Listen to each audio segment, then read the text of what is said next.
Hey everyone, Georgie here with Ukraine Matters. For a very long time I've been talking that Russian economy is not doing that hot.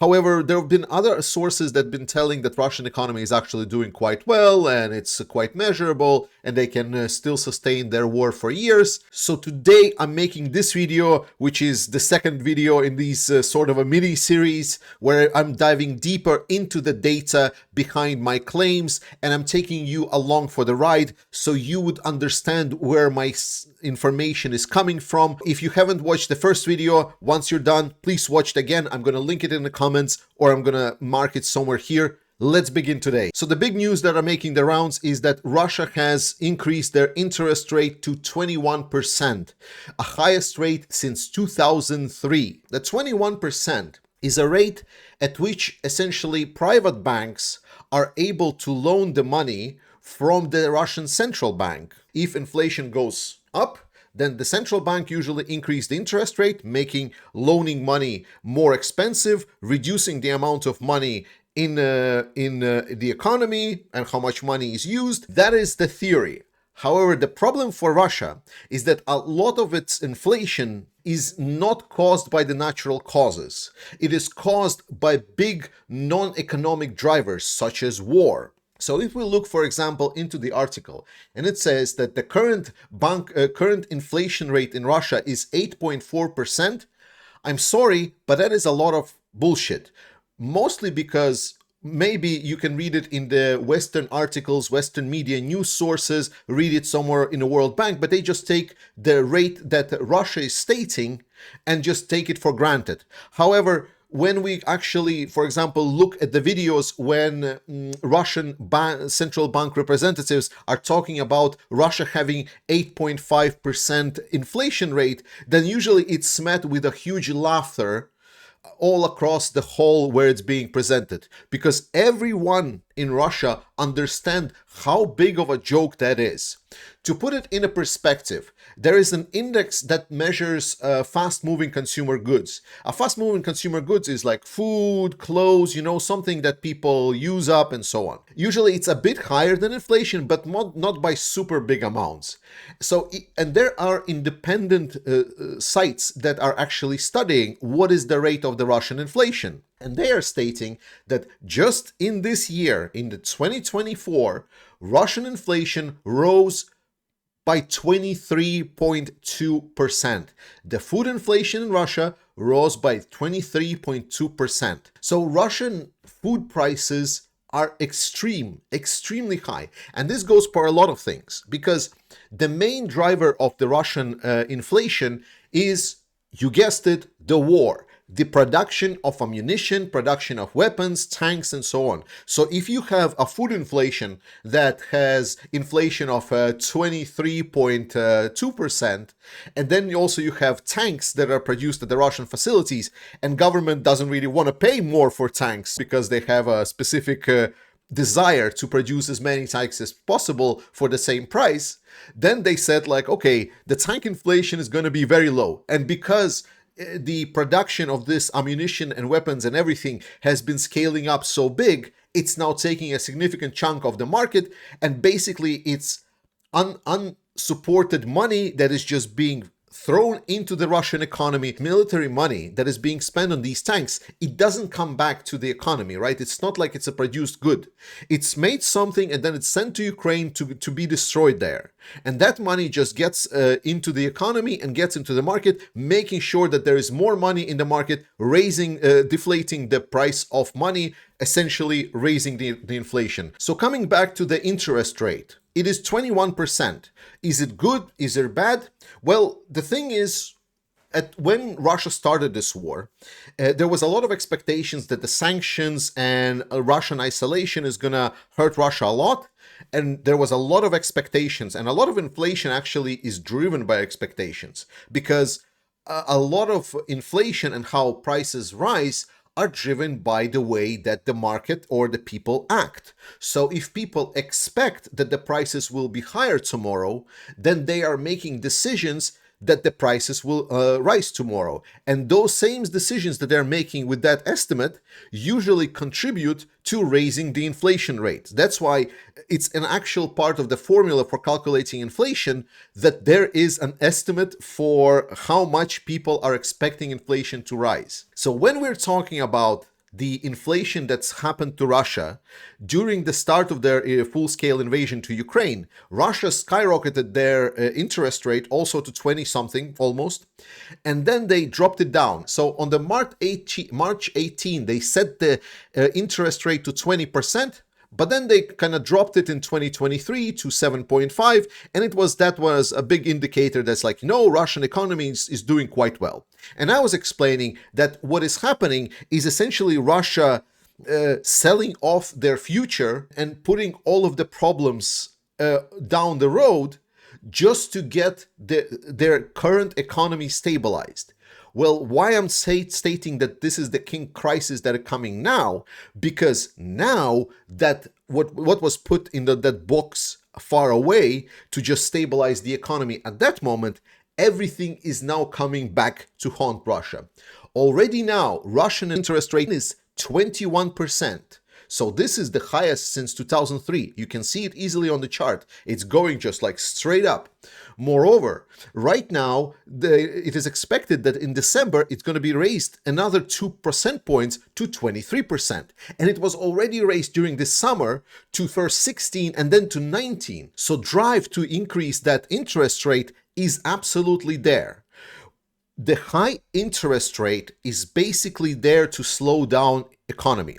If you're talking about inflation and you want to make some kind of parallel, try thinking about the body temperature.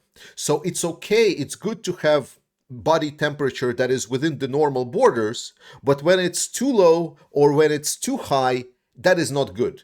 The same kind of goes for inflation. So when inflation is going up, at that moment, the central bank responds, okay, the market is overheating, and to slow it down, because then they hit what Russia is hitting right now, to slow this down, central bank is raising the interest rate, and that interest rate is prohibiting the businesses to take loans. So they're trying to slow down the economic growth of the market. The problem is, because this inflation is not market-based, so the situation that Russia can hit instead is something that is called stagflation.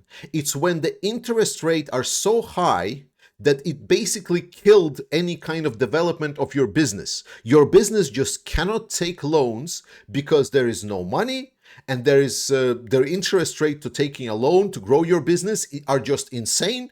And that means like I will just close down my business just because it's impossible to operate in this kind of economy.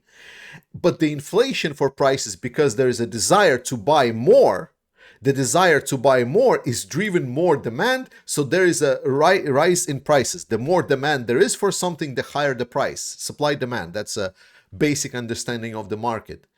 And that is incredible Russian problem. So if we put this in a perspective, how bad it is for Russia right now. Well, if we look at the inflation rate, official inflation rate is 8.4, which puts Russia close to Gambia, Uzbekistan, Kazakhstan, Madagascar.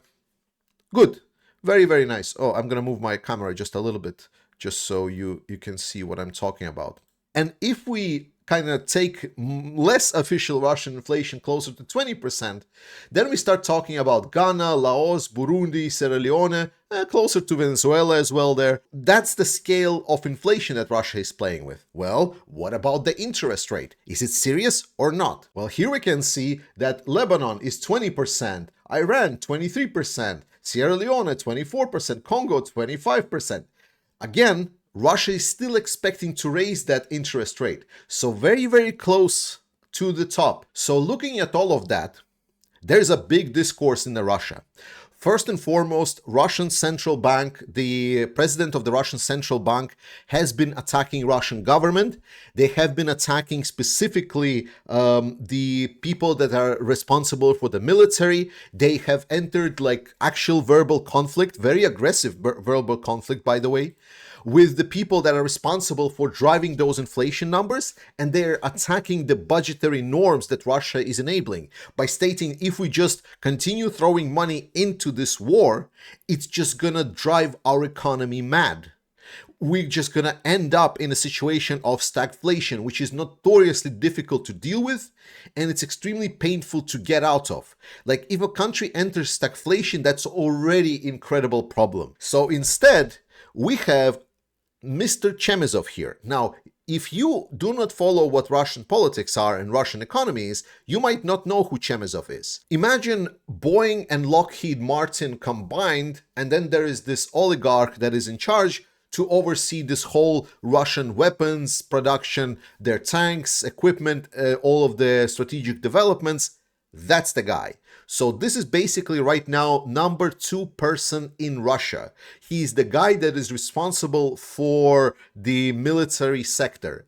And he has been attacking Nabiullina, who is the president of the Russian Central Bank, for the fact that they're stating the interest rate so high that they cannot increase their production because they're not getting any profits. So they cannot reinvest to grow their production, and they cannot take loans because the interest rate for the loans, again, is too damn high. Because if the interest for your loans is higher than your profit margin, you're never paying off your interest loan. Again, person number 2, he very aggressively attacked the president of the Russian Central Bank and stated that all of this interest rate nonsense is killing Russian economy and it's preventing Russian victory. And basically, in no uncertain terms, he stated that the Russian president of the central bank needs to be fired. And instead, he's proposing the plan of, let's just drop the interest rate, let's just go all in, let's grow our economy, let's invest into Russia, which is obviously, by what I told you already now, you would understand what it means. If you remove the blocks to inflation and just let it go, then you're just gonna end up in a situation of a hyperinflation. And that is what I was stating to you, where Russia is really, really struggling. They now have 2 paths. They have the path of stagnation, like stagflation, where their economy is struggling and inflation keeps rising anyway, which is notoriously difficult to get out of. Or they end up in a second situation, what this offers dude here. He says, let's just let it go and let's just deal with hyperinflation. Hyperinflation, also not the easiest thing to deal with. Notably, a bit probably easier to deal with for dictatorships, but it's absolutely ruinous for any kind of population. Potentially, his plan will be approved and Russia will go into hyperinflation because technically the country can survive hyperinflation. There have been precedents where hyperinflation that have been dealt with. The problem is that it is completely decimating Russian any kind of a population and all of the money that they're having in savings or whatever not. So there is going to be absolutely, like, the Russian population that's been poor before are going to be dirt poor. Like, I'm talking the deepest dirt, the dirtiest dirt you can ever imagine. And that's the 2 options that Russia has right now on the table. And that's not me saying this. That's these guys are saying it, like the top brass of the Russian.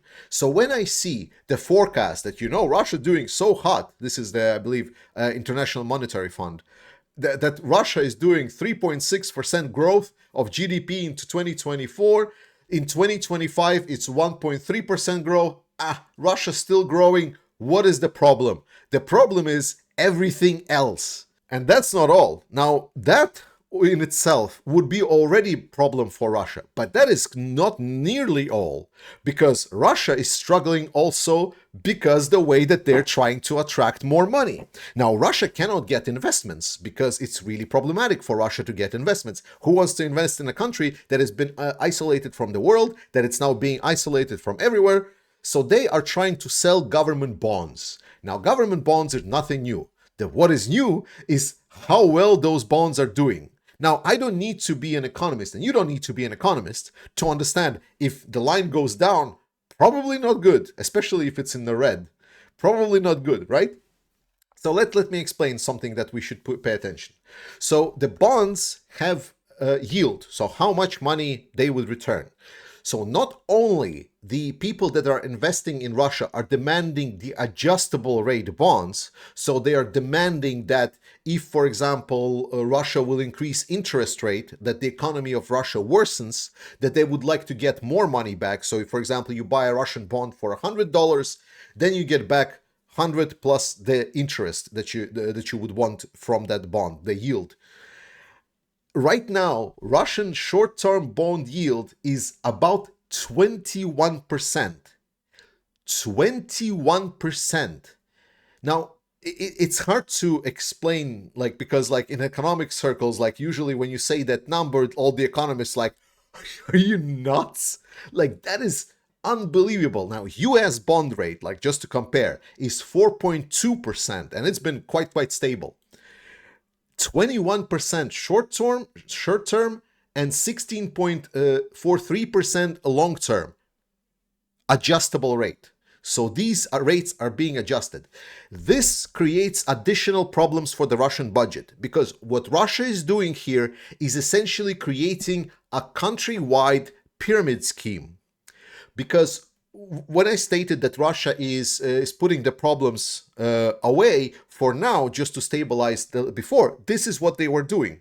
So they were selling these bonds, and these bonds, because Russia needs to start paying yields to whoever buys these bonds, it starts accumulating significant payment amounts that Russia needs to do. And to pay up these amounts, Russia is releasing more bonds with higher yield.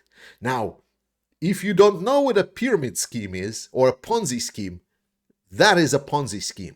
So Russia essentially created a whole pyramid scheme in their own economy. And that pyramid scheme is already going quite fast.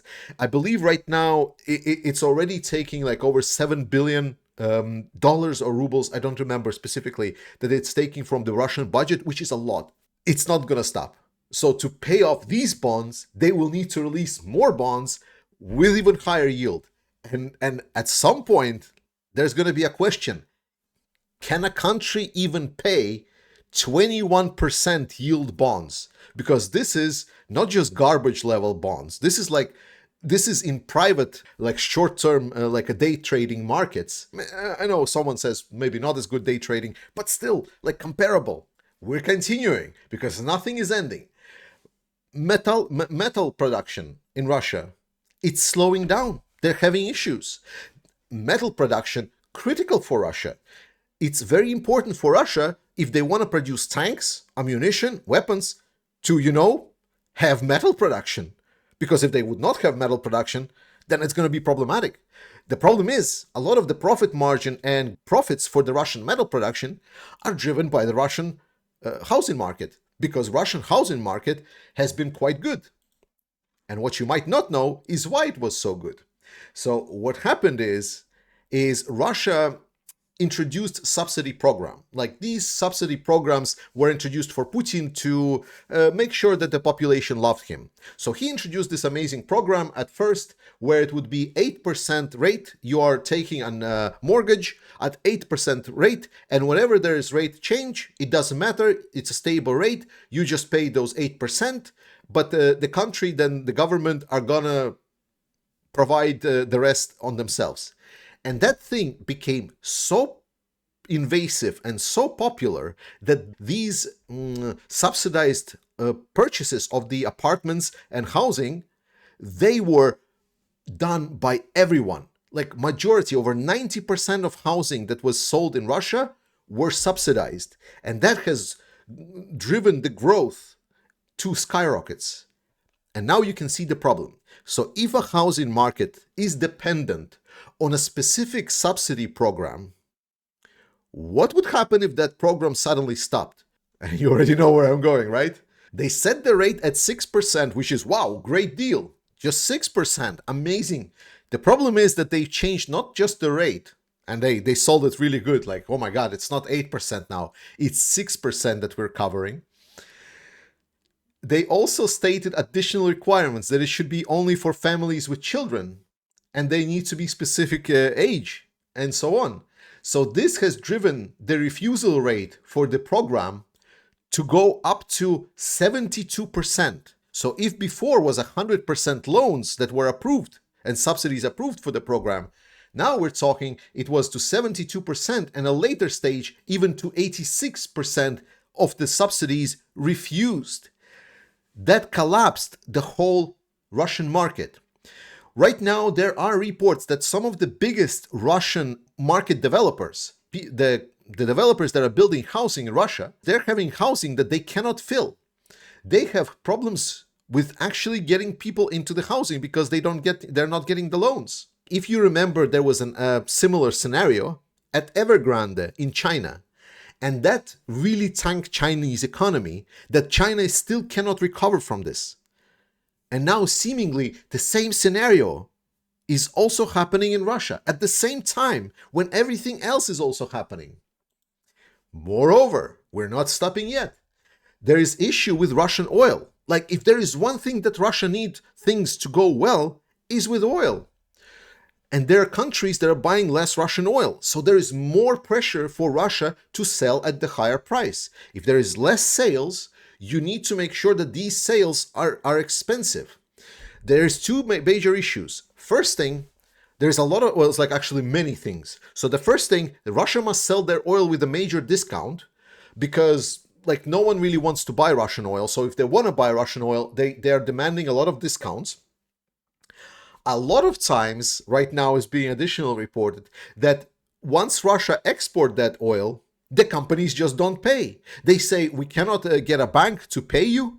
And while Russia has on paper a sale, the actual payment doesn't go through. Beyond that, the third problem is Saudi Arabia, because Saudi Arabia said, it's enough for us for price gouging. We've tried reducing the production of oil, and they said, starting December, we're potentially going to start increasing the production of our oil. Now, right now, we cannot say how much is going to be, but if there is more oil on the market, the prices for oil will continue to fall, which is absolutely crucial for Russia.